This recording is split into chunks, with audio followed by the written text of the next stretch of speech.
Hello and welcome to the video submission for myself and Vytas's terrain generation Unity package using Perlin noise and the diamond square method. But I'm going to go ahead here and start runtime, and when I press apply it's going to create this mesh here, and you can see it's fairly flat, and if I increase the height multiplier, which may take some time, it's fairly low detailed as well. You can see it's just pretty much one or two lumps, very curvy here. Now this is because our scale is set to 1, and in this Unity implementation we don't look at multiple octaves. We only do that in the implementation we've done of Perlin noise. But if we increase that scale, we do start to see the remnants of higher detail, more so in the way that we're capturing more of these same curves than we are capturing more granularity of detail.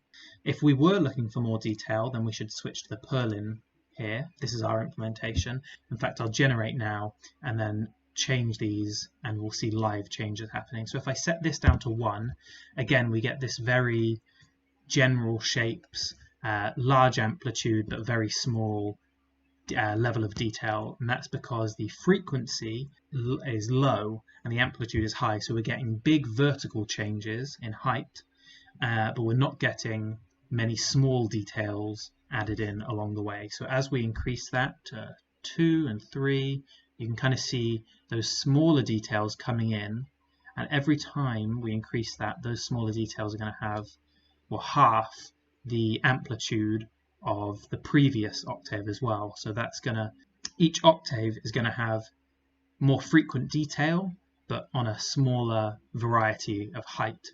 But if I change this to 64, you can see we get a slice of the terrain rather than a full square, and you can do whatever. You could do 2 and get a very small slice. In fact, that's pretty much one line.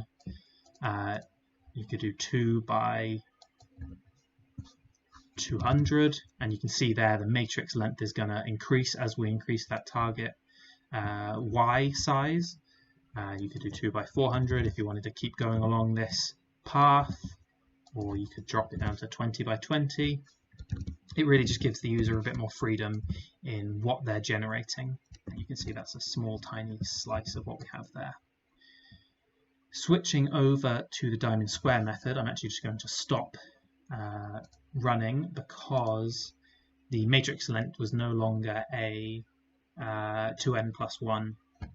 The diamond square method, if I start up here and press apply, you can see we get a lovely terrain with a great amount of vertical difference from each corner, but then in between, because of that midpoint displacement, we're not getting those huge variations in height that we get with the Perlin setting. So this, to me, looks much more like a smaller scale feature, like a mountainside or a hillside, than it does a mountain range like we had with the Perlin noise.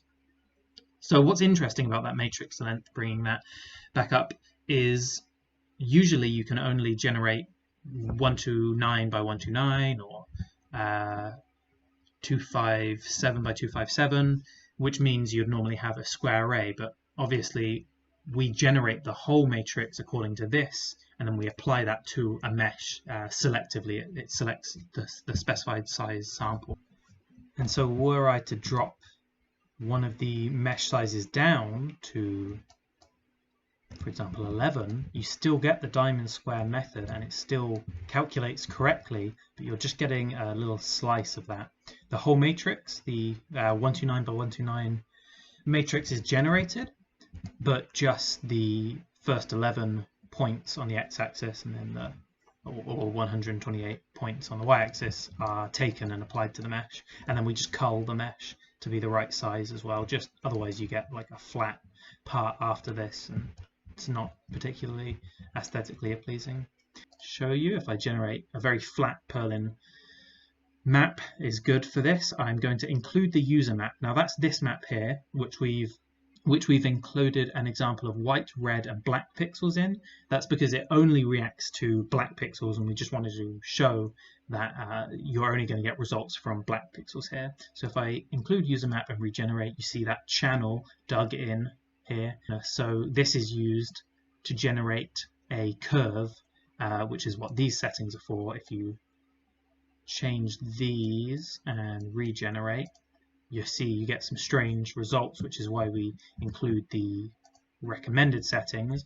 But this creates a curve along this sort of path, which gives the impression of a river. And then were I to increase the Perlin noise here a little bit, you can see you get quite a nice impression of a channel or a valley, or perhaps a man-made path dug, imprinted onto that random terrain again.